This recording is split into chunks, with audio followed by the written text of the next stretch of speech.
Welcome to the Heal with Kelly podcast. I'm Kelly Noonan-Gorse, and every week I speak to the leading doctors, healers, spiritual teachers, and scientists to find out what is truly possible when it comes to healing.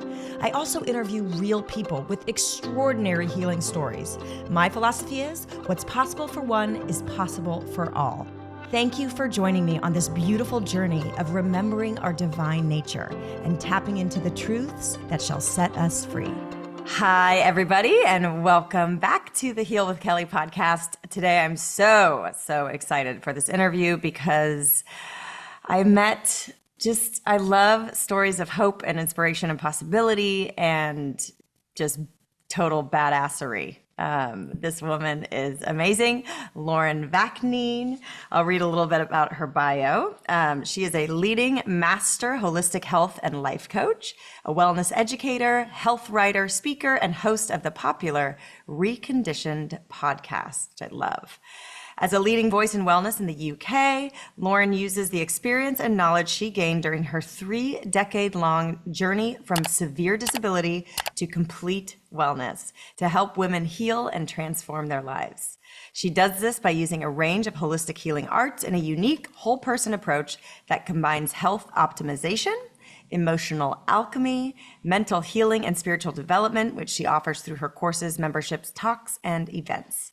Aside from her extensive firsthand experience of healing, which we will cover, Lauren is also trained in NLP, CBT, EFT, a lot of T's, nutrition, life coaching, and divine feminine healing. Lauren believes that it makes no difference which aspect of your life you're hoping to up-level. It all requires the same whole person approach. Lauren, welcome to the show. Thank you so much for having me here, Kelly. Oh my gosh, I'm so excited to dive in. Your story is truly remarkable. I'm so glad. I think you reached out, right? Yeah. And then I saw your talk and read your story, and I was like, oh my gosh, you are a shining example of what's possible. So I think the best place to start is just with your story, the Reader's Digest version of your story. Yeah, it's hard to Reader's Digest it because it is a 3-decade-long story, but I will do my best to nutshell it. So just quickly, just to say thank you for having me on. I love the podcast. I'm such a fan of all your work. So thank you for having me here. So I was diagnosed with juvenile rheumatoid arthritis just before the age of 2. And at the time, it was 1986, and the only treatment option available was very large doses of oral steroids. The pediatric rheumatologists at the time were suggesting that this was the only way to treat it. And my mum and my parents, but mainly my mum, who had no experience in holistic healing, no experience or education really in anything. Both my parents left school at 15. She just had this, my mum's an amazing intuitive, and she just had this inner knowing that this wasn't the right option for her 2-year-old. There was something that told her, I can't do this. So she took herself to the library, and she literally spent 3 days researching everything she could. And she came upon homeopathy and made a decision that they were going to treat me homeopathically. Now, my parents didn't have a lot of money, so they just gathered everything they could, and they took me to a homeopathic dietitian, and we started there. And the doctors at the hospital told my mum she was being a bad mother. They told her that I would end up with joint deformities, needing joint replacements, joint damage, whole range of other stuff. And somehow, despite all of that, being a young, new mum, she just held her resolve and she kept on. And so I was treated homeopathically for all of my childhood, really, with homeopathy, herbs, and she followed the dietary advice as best she could. But obviously there was a lot of missing pieces. There was no internet. There was no community of people managing the same. Everyone that we knew who had kids with arthritis was from the hospital, and they were all going down the conventional route. So the homeopathy wasn't healing me. It wasn't curing me. So as I got older, I would have 1 or 2 really bad flare-ups every year. Then I got diagnosed with an inflammatory eye condition that was connected. And it wasn't stopping that. But what it was doing was, every year went by, what we were noticing was that there were things happening to the other children, because we went to a weekly physio and hydrotherapy class in the hospital, and I was growing quite normally. Well, very normally. I was growing normally. I looked normal. And all these kids started having these deformities, and they didn't, their faces were obviously very round. They weren't growing properly. Their limbs weren't growing properly. And then a lot of them ended up with secondary conditions. And so there were more medications. And over the years, as it went on and on and on, a lot of the girls didn't get their periods. A lot of them ended up with joint damage and joint deformities. So a few that I knew even died from complications from the meds. So all the things that they were telling my parents would happen to me if they didn't give me the meds actually happened to these other kids. And 15 years later, these pediatric rheumatologists came out with an apology that this was the wrong advice. And they had thought that to tackle it head on, the best way would be to, do these very high doses, but actually they didn't realize how many long-term side effects there would be. So though the homeopathy didn't quote unquote cure me, it was keeping my immune system very strong. It was enabling me to grow properly. While the other kids were getting every virus going, I wasn't. So it was doing something, and it was doing a lot. But we didn't have all the missing pieces, right? Because my parents didn't have access to, all the resources that we have now. So there were a lot of missing pieces with diet, with lifestyle, with all sorts of things that we hadn't yet figured out. So I always say that the homeopathy is what saved me. It just took us a long time to kind of know that. So fast forward, so my childhood was kind of very up and down. I did have very traumatic periods of procedures and, all sorts of things, injections into the eye and hospital stays. And I wasn't the same as my friends at school.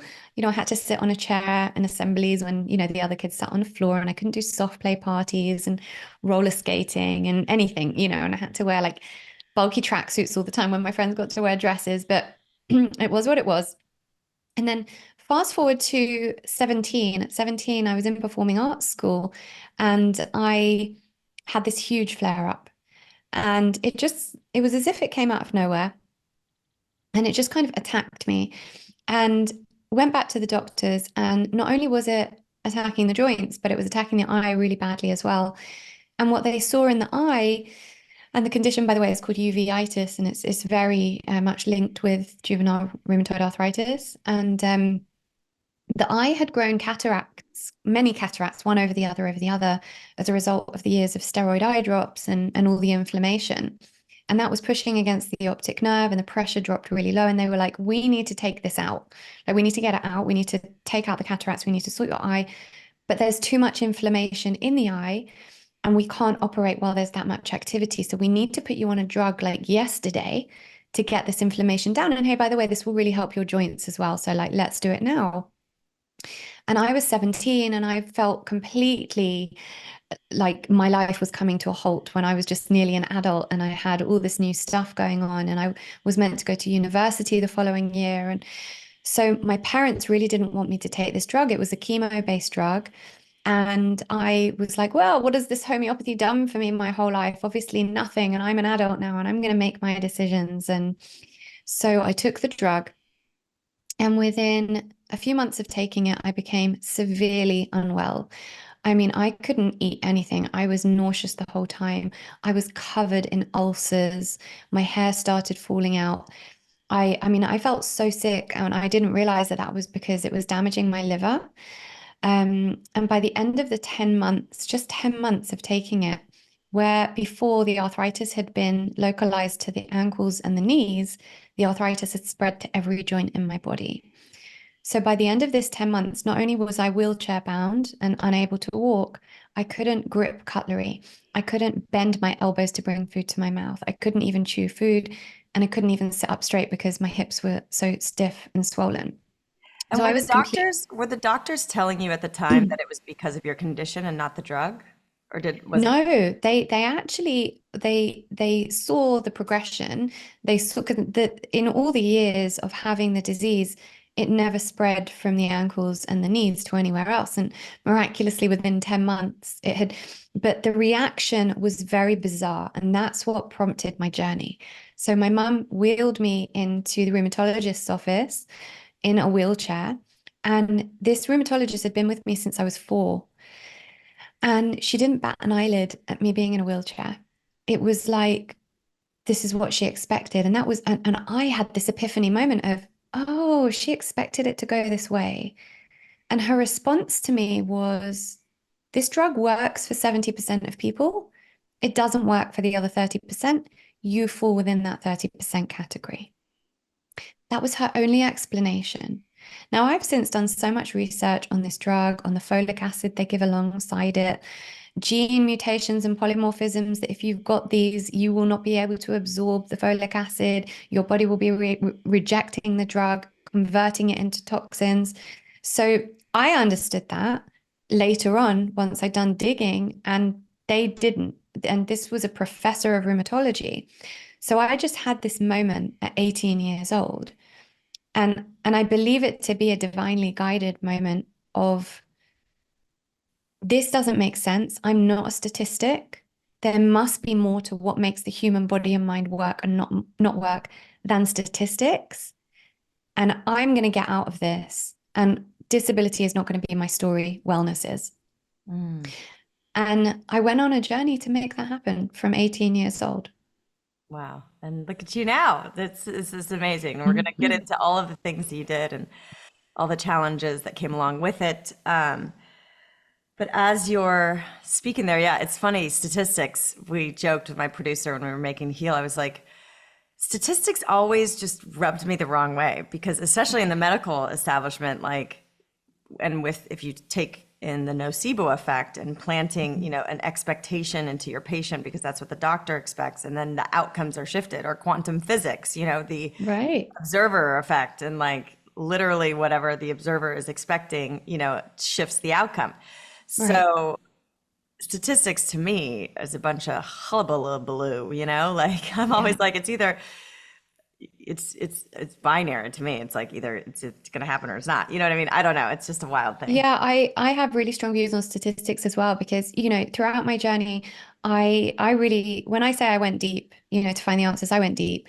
And, you know, I taught myself how to find flaws in medical research.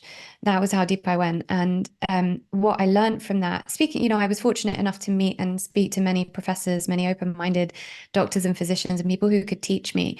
And what I learned was that no medical study is ever done with a complete clean slate. So for example, they're not telling, if they're doing a study on this particular medication, they're not doing it for just my age group, telling them to sleep the same amount of time per day and eat the same things and, you know, be from the same backgrounds. And there are so many factors that contribute to medical research. And most of the factors that we need in order to get a valid answer are not taken into account. So this is not me bashing modern medicine.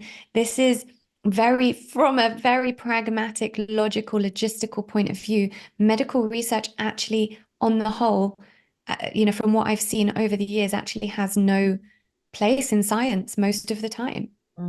Wow, it's such a good point. And I just encourage anybody who is on a healing journey or has been told by their doctor that either they have to be on a medication the rest of their life, or their certain condition is incurable, like those two things.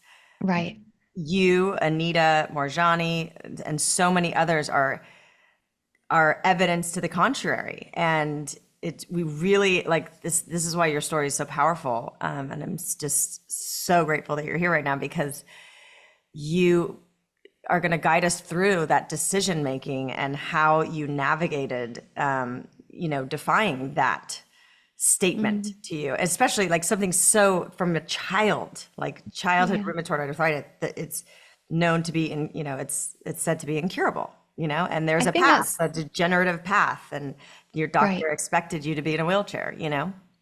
Yeah. And I think that's why I'm so grateful for my journey, because you don't often meet people who have had like a lifelong degenerative autoimmune disease who have managed to heal at 29, right? So when you've had it from the age of 2, and it's that 4-minute mile effect. So, you know, only yesterday, a friend of mine called me. Her dad's just been diagnosed with pancreatic cancer, and she was sobbing, and she said, "But I know that you're going to give me different information to what everyone's told me and what I have heard about pancreatic cancer." And it was a bit like when I was, whenever I come across women who are pregnant, they're hearing so many traumatic birth stories. And I'm always like, let me tell you about my lovely birth story that I prepared for and planned for and had an amazing experience with. That didn't mean it wasn't without its challenges. But let me tell you that so I can set you up for believing that there's another option to your birth outcome than what everyone else is telling you. And even something that is thought to be as incurable as pancreatic cancer, I know many people who have healed from it. And I know that everything when it comes to healing is a choice and happens for healing. Healing is a frequency, and we have to choose which frequency we want to vibrate at in order to know what the outcome is going to be. Totally. And I find that so healing is a frequency. And often when you get a diagnosis, especially one that is incurable or requires a medicine for the rest of your life, I'm thinking of this woman that I know that is close to me who went through a period of like massively acute stress. Her identity was stolen. It was just like very stressful for her for 2 years, just recovering her life. And then she got a diagnosis of rheumatoid arthritis. And so that she has to be on, that gnarly drug.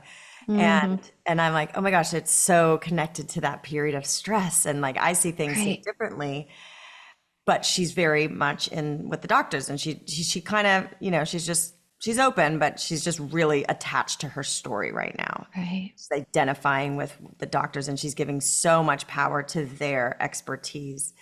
Right. So I would say that, and it's not, a lot of people being attached to the story doesn't always equate to victimhood, but there's a frequency to that too. If you're giving your power away and you're just resigned to the fact that they're telling you what's possible for your life, it's kind of the victimhood frequency. Right.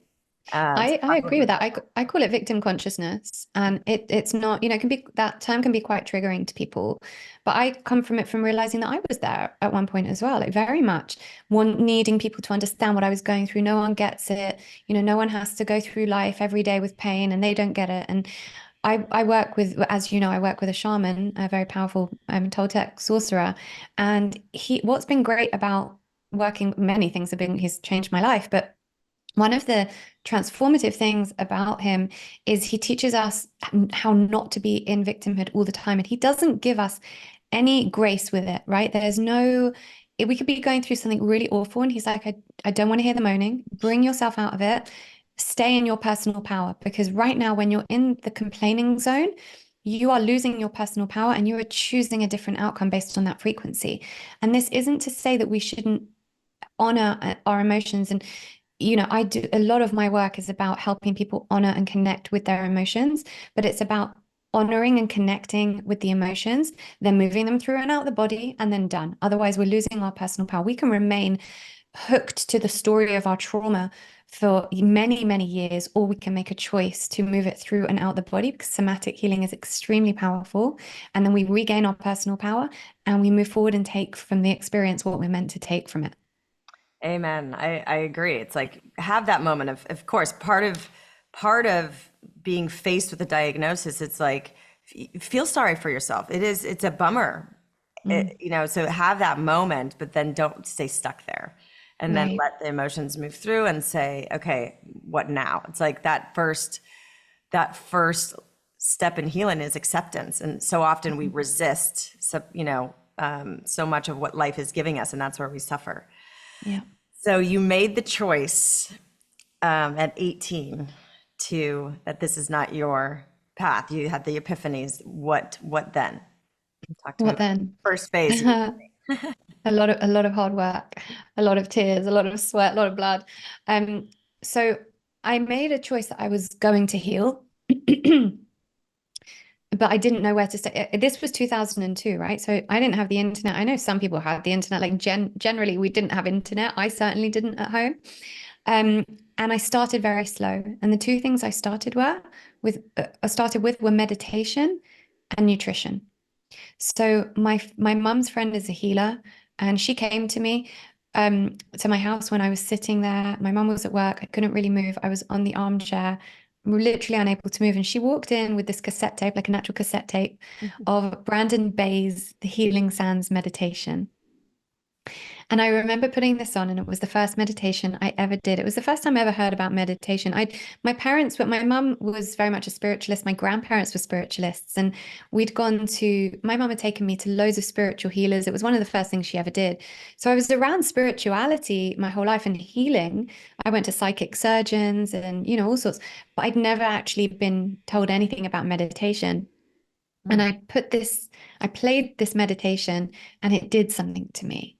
And I was like, oh, I can relax this deeply. And that's actually, I'm feeling into what that's doing to me. And I didn't know it on a, cognitive level, but I knew it on a visceral level that this was doing something. And so I started there. I started with meditation and I started learning all different types of meditation. And over the years, it started with chakra meditation.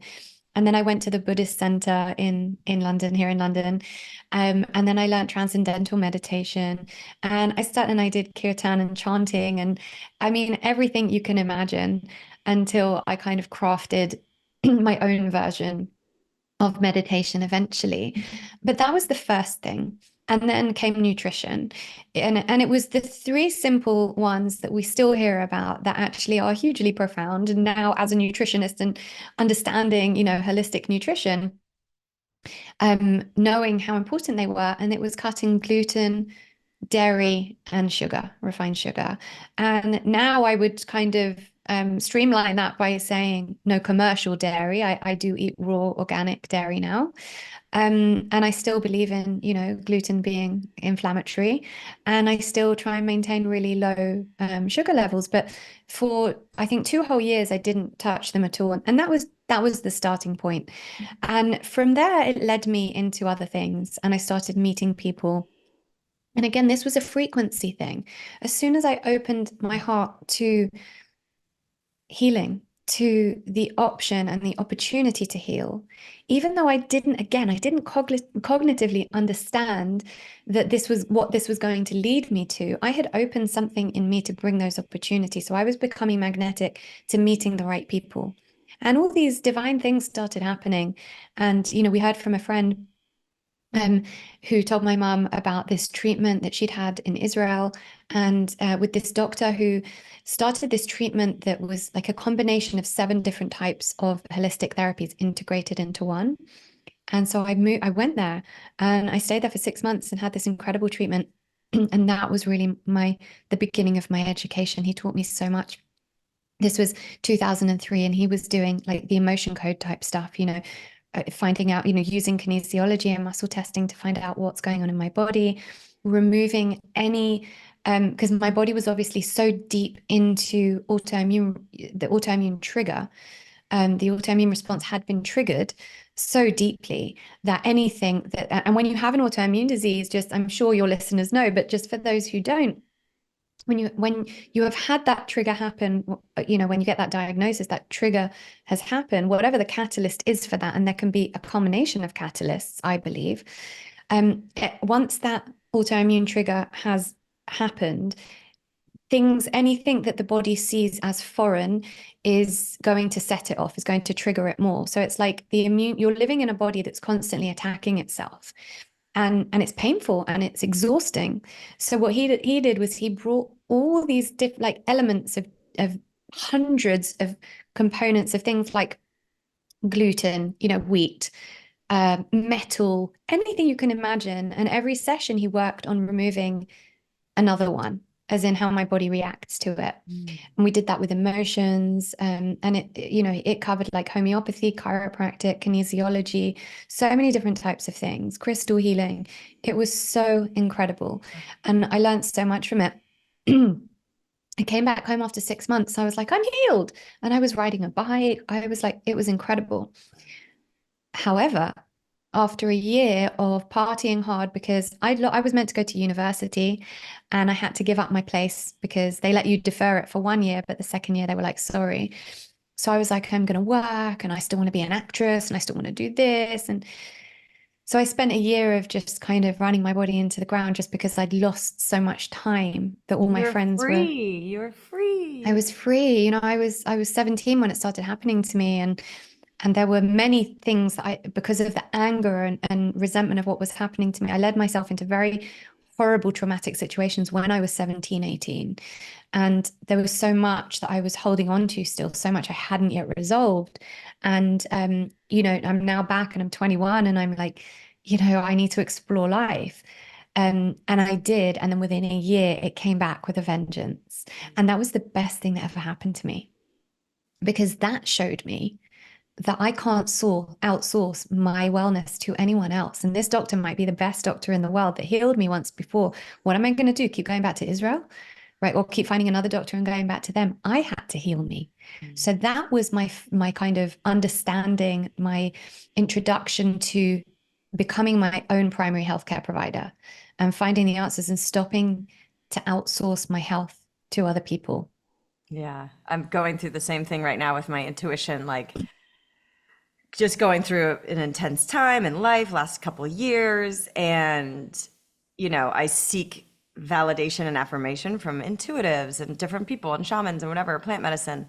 But honestly, it's just become so clear that it's all a test to have me tap into what feels right to me. And I even have people that are so world renowned and they'll say something to me and they give, you know, and 88% of it resonates, but then I'm like, oh, that 12%. And it's just teaching me how to hone my own intuition and what my signals are, that this is a powerful yes, this is a powerful no.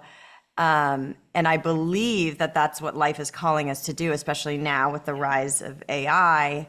And, you know, we're so locked into this digital world where things can be so easily manipulated. Truth can be so easily manipulated with AI, and AI is brilliant for learning and data and so many things and efficiency, but we have to come back to our own intuition and not outsource our truth. And so that's what I'm doing right now. And it sounds like you did that with your healing as well, which is so, it's like the basis of heal, you know, like. And my mum did it, and had my mum not have done that when I was 2, I wouldn't be here now telling the Your story. mom, by the way, is amazing. I like, She's every time amazing. you She's mention literally her. in my house right now, looking after my kids. But she's the reason that I'm healthy today, that I'm doing what I'm doing. Listen, she didn't have all the answers, but she followed her intuition. She connected with her intuition.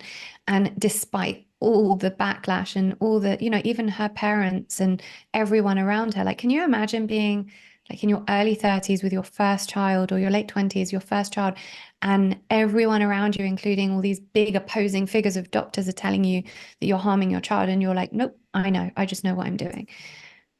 With cancer too, I've heard, and I'm just, you know, when if a parent has similar intuition to not want to give their kid the heavy chemo, they're actually like, they're in danger of having their children taken away. And I just think that is madness, you know. It is terrifying. Yeah. So kudos to your mom. She's a superhero. Yeah. She is. Okay, carry on. So carry on. So right. So best thing that ever happened to you, you realized that you couldn't outsource your healing. Yeah. So that's when I started digging and I started the research, and it led me. So I went deeper into nutrition, and what does this actually mean for my body though? Because actually, you know, and I am a qualified nutritionist now, and I never actually follow anything of what I learned on my nutrition training, because, you know, holistic nutrition is so different. Different people are different and need different foods. And so I went really deep into the study of gut health and gut microbiome, and, you know, a personalized approach to eating, an ancestral approach to eating. And, you know, deficiencies and supplements and all that kind of stuff, mineral balance. And then it only got me so far. And I was like, what do I need to do now? And then I realized I had all this trauma that was just like hanging around inside me, needing to come out, needing to be heard, first of all, and then needing to come out. And that was like one thing after another, you know, big T traumas, little T traumas, a childhood with arthritis, you know, level traumas. And so many trapped emotions of being a very intense, very highly strung child that no one really understood. And through all my mum's amazing efforts, she didn't get me. She didn't get these big emotions and needs, emotional needs I had. And, you know, not that that was her fault. She didn't have the resources to do that. And that came with all its own trauma. So I went deep into the emotional. So I'd done a physical, And now I was in the emotional, which was looking at trauma. It was looking at trapped emotions. It was looking at inner child work. And then that kind of took me into the mental. So first of all, it was the shadow work and what am I not seeing about myself? That was where the victim consciousness came through that we spoke about, because that was like, oh, I'm actually still existing in this victim consciousness, even though the conscious part of me really wants to heal and I want to be better. There was so much under there.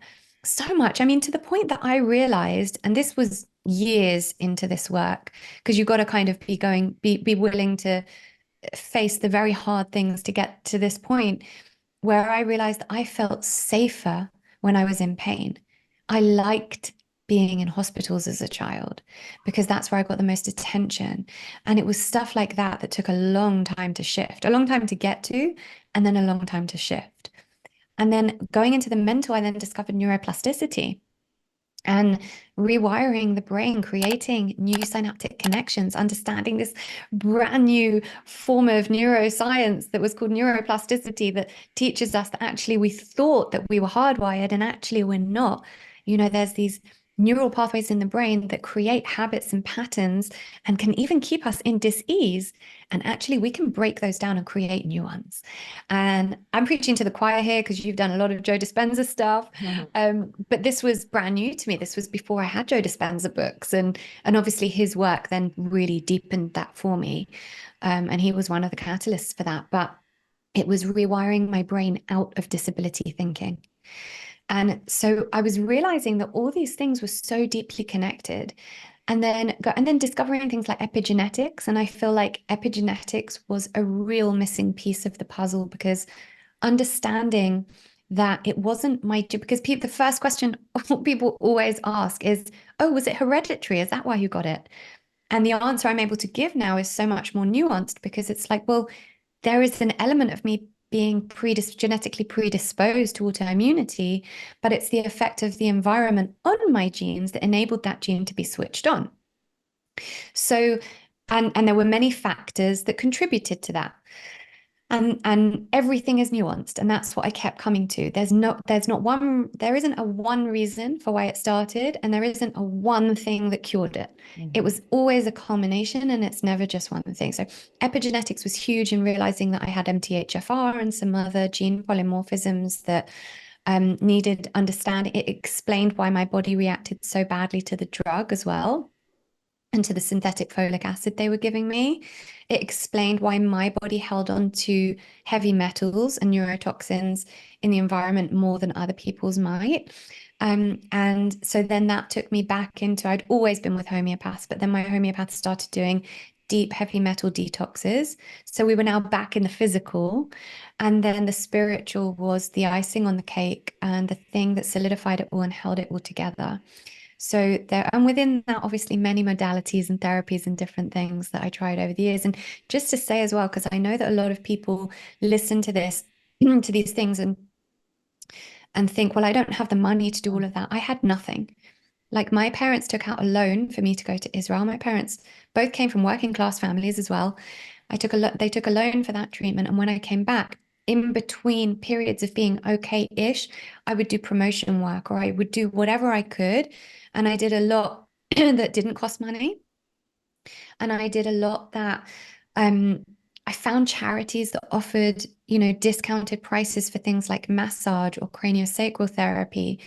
I mean, I really researched and found ways to make it happen. And again, not falling into that victimhood of, oh, but I can't, oh, she can afford that. At least she can afford it. And I can't. That's what I hear a lot, and I really couldn't. There wasn't this abundance of money. And I'm a massive believer that we can start with the small, free things. And those are the most important. So getting out in the fresh air, grounding on the earth, drinking good water, seeing the sunlight every day, meditating, eating good food. And those are really kind of the key things that, I really believe in the importance of that. Yeah, it's foundational. And I love it is that it's like you said, because a lot of people, this is an issue that comes up. It's like accessibility and trying to make these healing modalities more accessible for people. But, and Michael Beckwith, I think, says in the film, like, you could either grab if you have a choice between a Twinkie and an apple, grab an apple, Right. both kind of same cost. And, right. And it's also a frequency, like you said, when you have that intention to Right. heal and when you have that desire and then you commit to it, and we're human, so you're going to drop into victimization mindset or consciousness. But then to cultivate that awareness, pull out of it, it is a frequency, and you're going to magnetize the people and the modalities that you, not only that you need, but are willing to help, you know? So Yeah, you just totally. have to, it's so much about belief in frequency and intention, and just really trusting that life is magnetic and it's all energy and we're all connected. So when you're ready and when you make that intention, the teacher, the healer will appear. Always, yeah. And it is about the belief. And the thing with that I always say is, you know, a spiritual path is not an my shaman always says the warrior's path is not the easy path. But before we even come here, we choose it. And, you know, when you're going on this deep spiritual journey, what you have to understand is that it's great when it's easy to keep a spiritual practice when things are going good. But can you keep it when things aren't great? And what is your perception of good and bad as well? Because that's just a perception. Maybe you chose these experiences in order for your soul to grow. And that's what I truly believe. And getting to that point enables us to be able to manage the quote unquote bad against the good with the same level of kind of not ambivalence, but I guess acceptance and surrender, and being able to keep the faith regardless, because this has happened. I know it's so cliche, but this has happened for a very specific reason that is going to elevate you on your spiritual evolution to somewhere beyond where you are right now. And you need to go through this in order to reach that point. And I know that the most challenging situations in my life, and even in the last year, I've had a situation that was really challenging for me. And even that, and I was like, oh, really, really, God, really? Like, come on, give me a break. You know, like, have I not had enough? Sounds like my last 2 years. Yep. Victim consciousness. And then I was like, there's a reason. Come back to that trust muscle, that faith. And I did. And it pushed me deeper into my healing. And had all those things that I wanted to happen had gone right when I wanted them to go right. Again, like I've gone so deep even in the last year of changing things and being, you know, elevating to even another point on my spiritual journey. Um, and and then that in turn creates more faith for later on when other things happen. Yeah, it's that fine balance between faith and action. My conclusion after doing heal and continuing this conversation with the podcast is like, ultimately all healing is spiritual healing, and really healing that belief that life is for us. And you know, we could go deeper in that, and like embracing the shadow and Right, that's a the whole lack of episode. judgment, and yeah, and like there is no good or bad, it's all necessary, right? And the contrast. Anyways, but so you have to have that faith in the belief, but then you can't just like lie there in bed and eat a carrot. Like you've got to have action, you've got to have intention and move forward. That's that warrior mindset. Like when you talk about your shaman, by the way, I'm like, we had mentioned it before, but I must connect to him because I'm just going to throw this out there, but my favorite class in my art history major was pre-Columbian civilization. And so that was like Aztec, Toltecs, Mayans, Olmecs, Incas, and all the arts and the pyramid and these advanced civilizations that, so Toltec is very much in my soul grid, and I'd love to connect it. And it's even beyond that. It goes even beyond that. It's so incredibly life transforming. Yeah. And so you know, I'd love for you just to continue talking about faith and how to, you know, maybe some of the challenges you faced and how you overcame them, you know, because when you are given a diagnosis and or you're in physical pain or nausea, it's so hard to be positive and to have faith and not be like, God, why me? I've done all the work, I've done things right, but it's like, we really need that fire to alchemize and expand and grow into the gold or the diamond or whatever metaphor you want to use that we're meant to. Yeah, I love Charles Eisenstein. I don't know if you know of his work, but if you haven't had him on the podcast, you have to get him on the podcast. He, for me, is like the thought leader of our time. And he created this animation that is called A Gathering of the Tribe. And I highly recommend anyone who's listening right now to go to YouTube and watch this. It's only a few minutes long, and it doesn't use any words. It's just an animation that in pictures describes what I've been feeling in my heart and my soul for probably my whole life, that we made a decision before we incarnated here to experience very specific things in this life. And we have experienced lives on other solar systems. And when I say I go deep with my shamanic work, that's what I mean, like, really kind of exploring past lives, in other places. And and all of the lives we choose, and it is a choice. We choose them in order to continue evolving.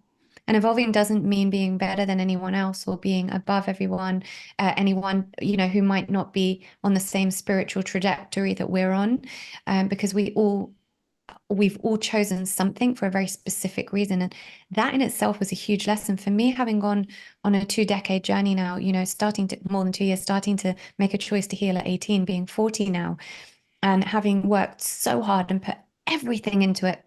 And then seeing people who are not willing to do that, I used to get angry and I used to get frustrated. And I used to be like, well, why wouldn't they do this? And if I can do it from the depths of disability as I was, then they can do it.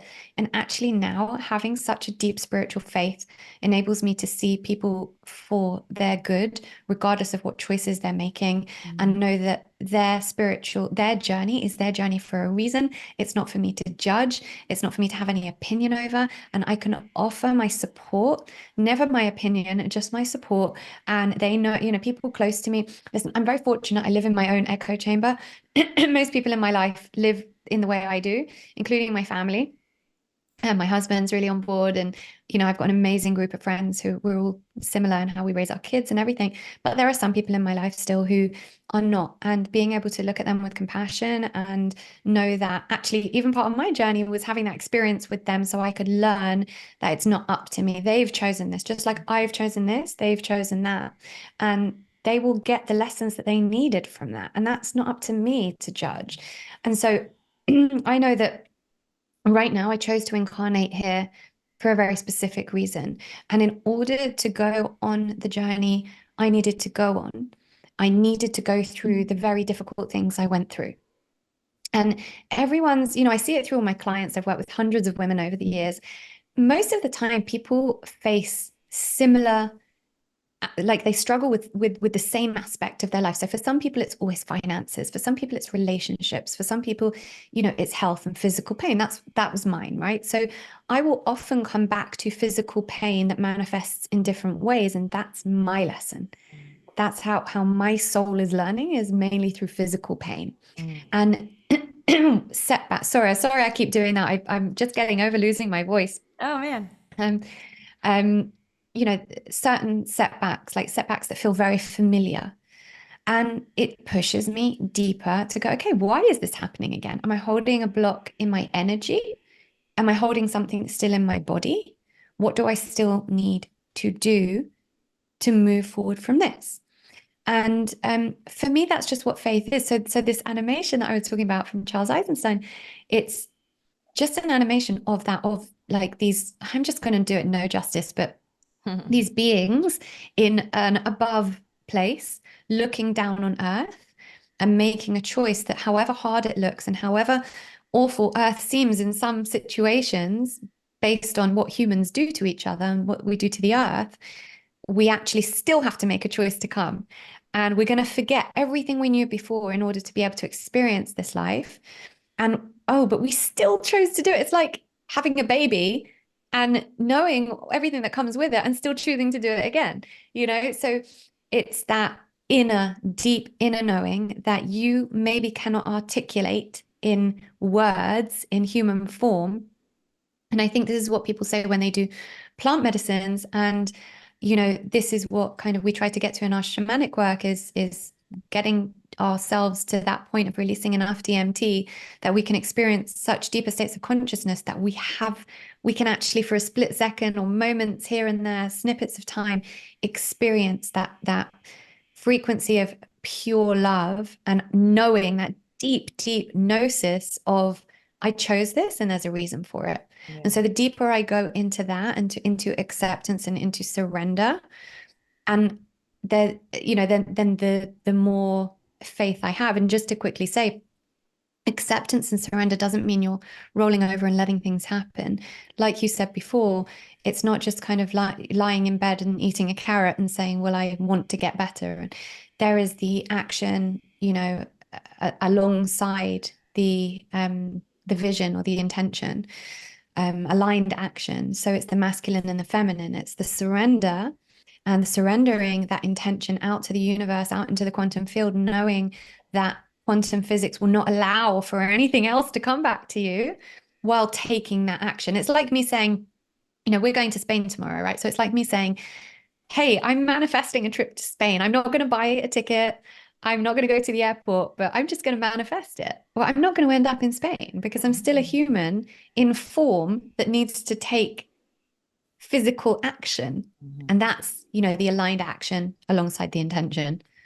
Yeah, it's so true. I love that. And I can't wait to watch the Charles Eisenstein thing. It already is what I know, but any imagery, any story, any near-death experience, all of these things just kind of like continue to solidify that belief and that remembrance, so that when I get off track on an emotional tantrum or a trauma or a challenge, like I can, keep remembering and come back to that surrender and trust. And it's okay to come off track sometimes as well.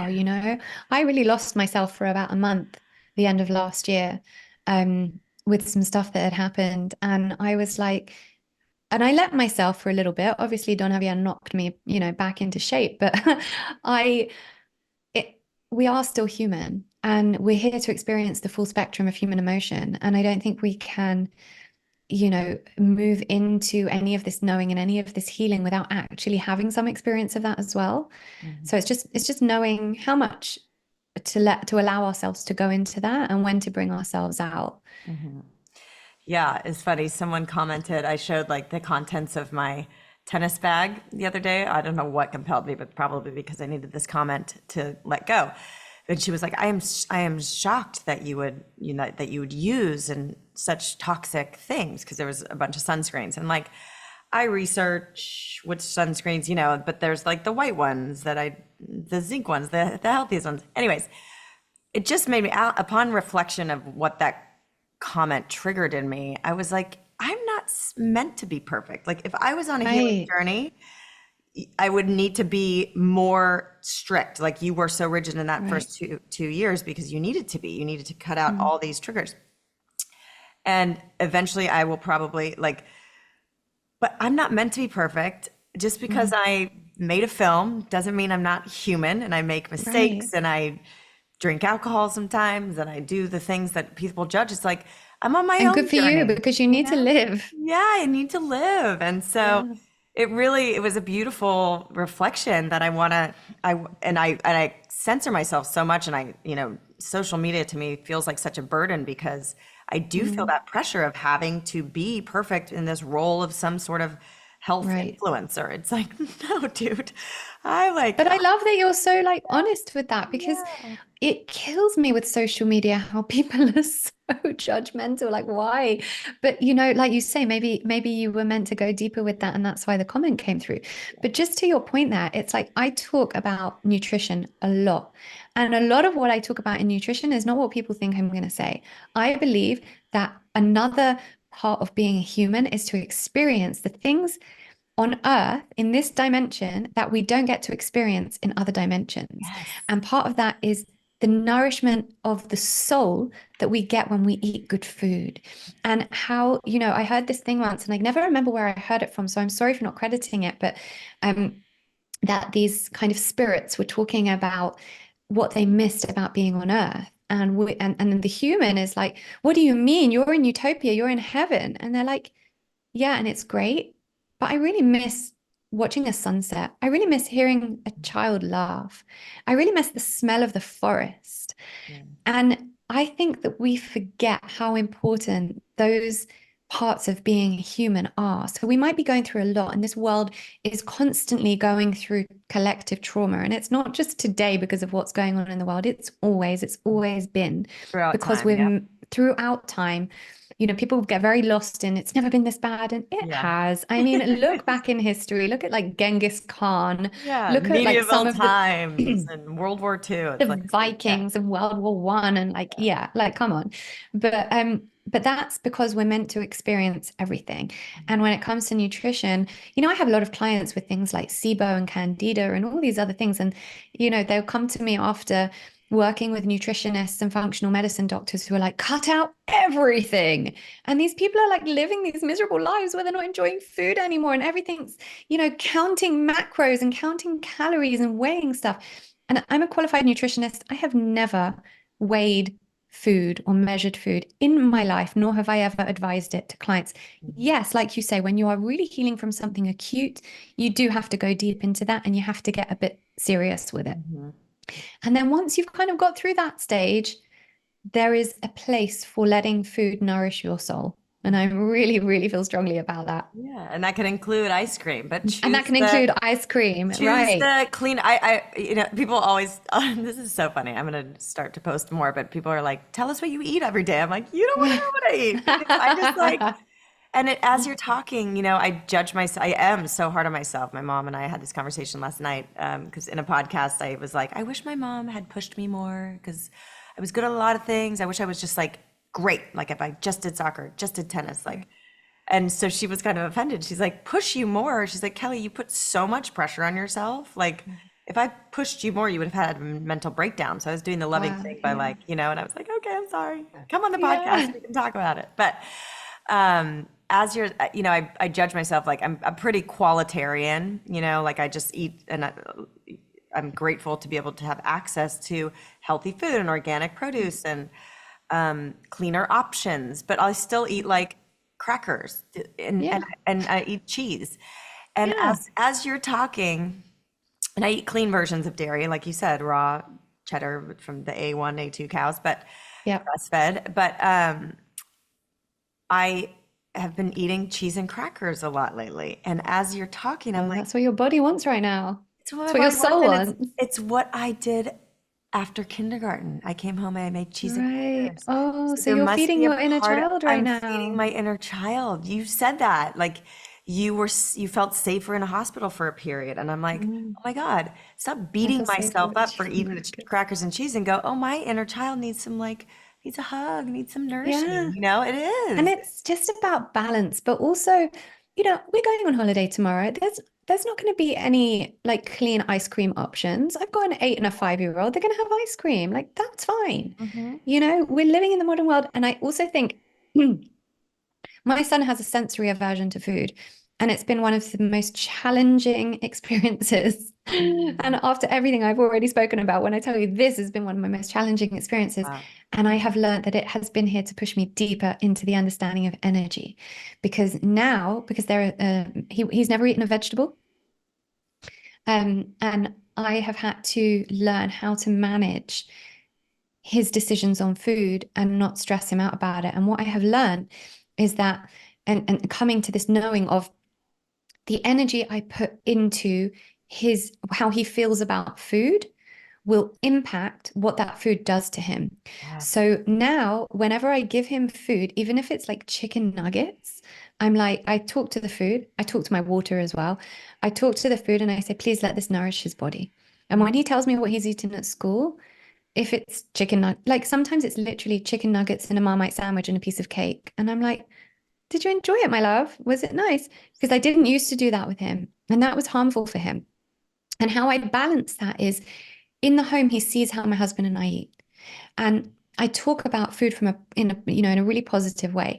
If I'm cooking something, I'll call him over and I'm going, look at this vegetable. I'll tell you a bit about this vegetable. It's really cool. Like carrots, have this thing, in them and this vitamin, and it gives you, better eyesight and it helps your eyes. Or like, here's some liver and here's some bone broth. And this is what this is doing for our immune systems. And don't you think it's cool? And I won't ask him to eat it. I won't say, do you want to try it? and just giving him, like, kind of sowing the seeds and filtering through education on nutrition, so that when the sensory stuff lifts a bit and he's ready, he can make better choices without actually giving him the shame around that. Because the energy we put into what we choose to eat will directly impact how that food nourishes us. Totally. And that's like you said, when the measuring the food and the functional medicine doctor to cure, like Right. that, the stress that goes into the ritual of eating Yeah. completely negates any healthy thing that you're doing, most Right. of the time. So, and then with my child, I want to tell you, I was a picky eater, and it was like a texture thing, and I was just like cooked vegetables. So I truly did not eat a vegetable voluntarily until I was like 19, 20 years old, and I studied abroad, and I was living in Spain, actually, San Sebastian, and Yeah. it was amazing. And I noticed I gained weight. I didn't feel good. I was like fat and puffy, and having a great time partying, but just eating like crap. And so I switched to the Mediterranean diet. I worked out, and I completely started eating vegetables, and that shifted. And my mom was a saint. Both grandparents gave her so much shit for letting me, like, making me an extra meal, and just, I grew up on Right. Yeah. McDonald's. The grandparents, it's so hard when they tell you. Yeah. And she was just so protective of me. And so I grew up on peanut butter sandwiches.